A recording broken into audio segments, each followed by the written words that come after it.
नीतीश जी हमारी मजबूरी है। इसको ये कहा जा सकता है कि अभी चुनाव है तो चुनावी एजेंडा भी इसको हम कह सकते हैं। उनका जन्म स्थान क्या था, इससे हमारे रोजगार पर कोई असर नहीं पड़ने वाला है। ये तो बिहारी आज हड़ताल कर दे तो पूरा फैक्ट्री बंद हो जाएगी। वही तो मैं जानने की कोशिश कर रहा हूँ।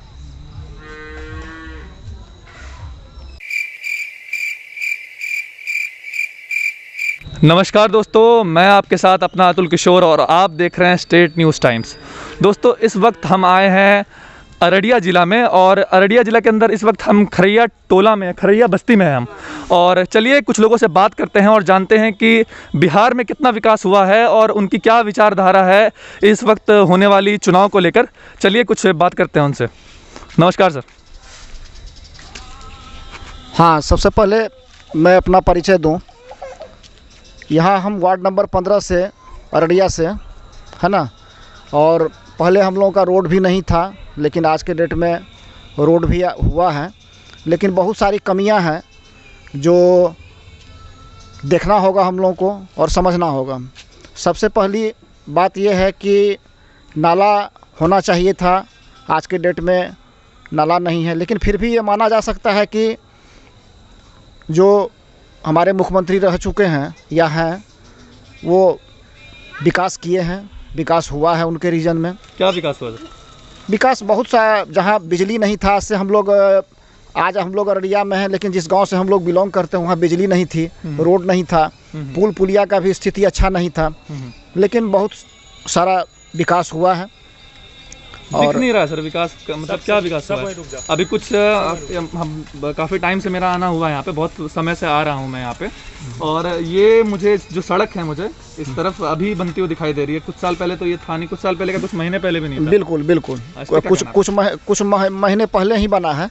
और इसको ये कहा जा सकता है कि अभी चुनाव है तो चुनावी एजेंडा भी इसको हम कह सकते हैं। अच्छा, हाँ, चुनावी एजेंडा भी कर सकते हैं। और चुनाव के समय में ये देखा जा रहा है, इससे पहले भी हम लोग देखे हैं कि 2-4-5 महीना पहले, है ना, बहुत सारा काम ठप था। लेकिन जिस स्पीड से पिछले 2 महीना में काम को किया गया है, वो गांव हो या शहर हो या बिजलीकरण हो या रोड हो, है ना, वो पिछला 4 साल में नहीं देखा गया है। अच्छा। हाँ, बहुत सारा 2 महीना के अंदर में जो काम का हुआ है। अगर वो स्पीड शायद पिछला 4 साल या 4.5 साल रहा होता तो शायद जो स्पीड 2 महीना में रहा है, तो बहुत आगे काम हुआ रहता। अच्छा अच्छा, चलिए और कुछ मतलब विचारधाराएं लेते हैं। नमस्कार सर, आपका नाम? सर मेरा नाम देवराज है। ओके, और बताइए क्या विकास हुआ है?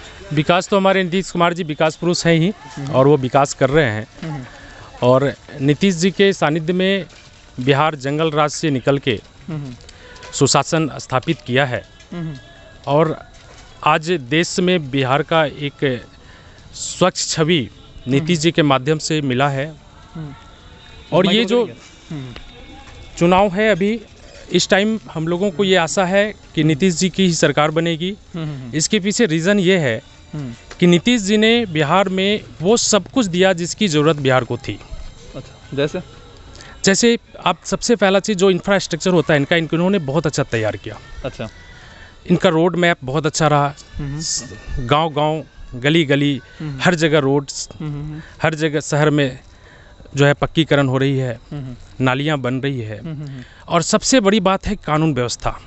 किसी भी देश, किसी भी राज्य या किसी भी ज़िले की विकास तब हो सकती है जब वहाँ पे कानून व्यवस्था बहुत अच्छा हो।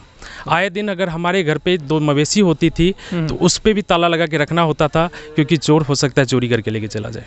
अच्छा, आज हमारे यहाँ मवेशी ऐसे ही खुला रहता है, गाय बैल बकरी भेड़, कोई चोरी करने वाला नहीं है।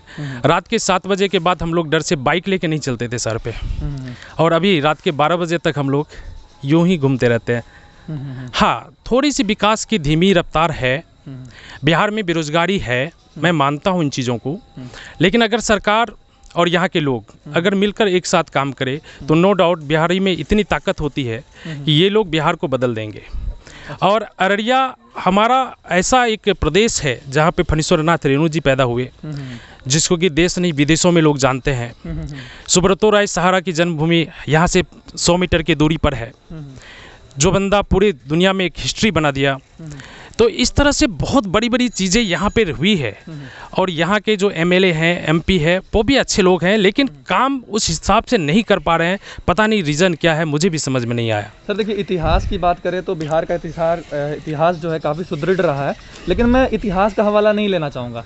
बात यह है कि फणीश्वर नाथ रेणु जी का जन्म कहाँ पे हुआ, उनका जन्म स्थान क्या था, इससे हमारे रोजगार पर कोई असर नहीं पड़ने वाला है। मैं आपसे जवाब इस बात पे चाहता हूँ कि क्या उपाय है इसका, ये है इसका सॉल्यूशन क्या है इसका? देखिए, मोदी जी की बहुत अच्छी योजना चल रही है, आत्मनिर्भर भारत।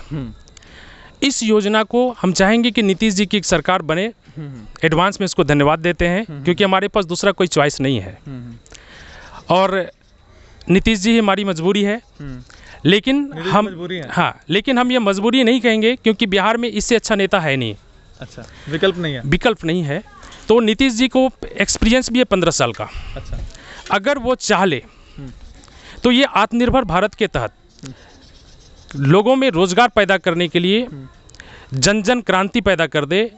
यहाँ पे इतनी इंडस्ट्रीज लग जाए, इतनी फैक्ट्रियाँ लग जाए, यहाँ के युवाओं को छोटी छोटी कुटीर उद्योग दे दिया जाए, तो बिहार स्वतः ही जो है देश में नंबर 1 पे जा सकता है। क्योंकि बिहारी मेहनत करने में बहुत आगे होता है, उसके अंदर बल काफ़ी होता है। सर मेहनत तो बिहारी अभी भी कर रहे हैं, काफ़ी सालों से बिल्कुल। पूरा इंडिया का अगर जितनी फैक्ट्रियाँ चल रही है, तो बिहारी आज हड़ताल कर दे तो पूरा फैक्ट्री बंद हो जाएगी। अच्छा, और यहाँ नहीं, देश विदेश में कहाँ भी बिहारी नहीं है। तो इस मेहनत से हम आगे, लेकिन बिहार का दुर्भाग्य है, इस मेहनत से हम आगे नहीं बढ़ रहे हैं। इसके पीछे कारण क्या है कि हमारे लोग काम करने के लिए जाते हैं पंजाब, दिल्ली, क्योंकि वहाँ पे इंडस्ट्रीज है। यहाँ पे लोगों के पास पैसों की कमी है, बेरोजगारी है।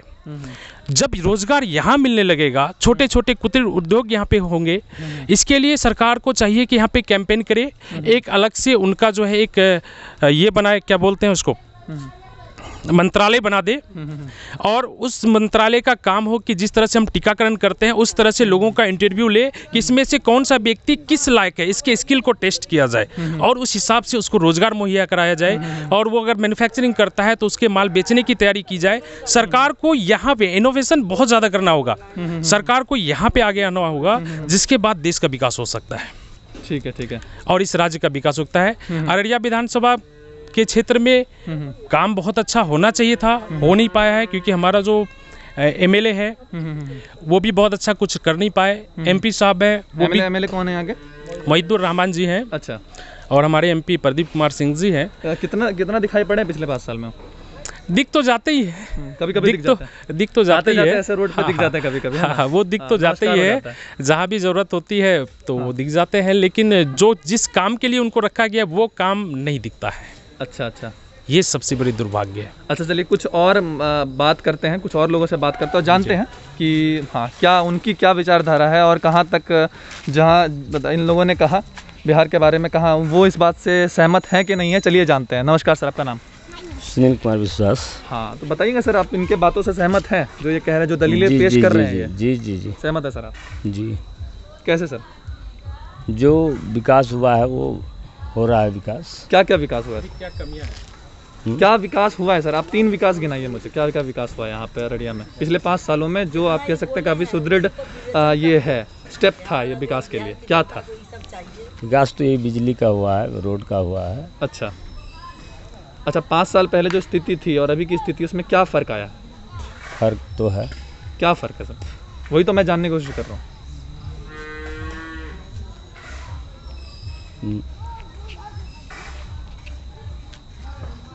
अब बताइए, आप विकास की बात कर रहे थे, लेकिन विकास के नाम पे आपके पास 2 से 3 दलील भी नहीं है। अब मैं इस चुप्पी को क्या समझूं कि विकास हुआ है, या फिर बस ये अब एक नैरेटिव सेट किया जा रहा है विकास के नाम का? नहीं, विकास तो हुआ है। विकास के नाम पे बिजली आई है, बस बिजली और ये सड़क विकास है। हाँ, और कुछ विकास नहीं है। और कुछ विकास नहीं है में तो नहीं है यार। बहुत मुझे ये अफसोस हो रहा है ये देखकर कि यहाँ के लोग जो हैं वो खुद अपने विधायक को डिफेंड नहीं कर पा रहे हैं विकास के नाम पे। और देखना पड़ेगा, सोचना पड़ेगा, हमें जानना पड़ेगा कि आखिर विकास का मतलब क्या है। विकास जो शब्द है, विकास, इसका उदाहरण जो दे रहे हैं, ये क्या संक्षेप में हो रहा है या फिर ये सच में विकास है, ये हमें जानना पड़ेगा। चलिए दोस्तों, हम आपसे फिर मिलेंगे अगली जगह एक नई जगह पे मिलेंगे आपसे और जानेंगे कि वहाँ पे क्या हाल है। आप देखते रहिए स्टेट न्यूज़ टाइम्स।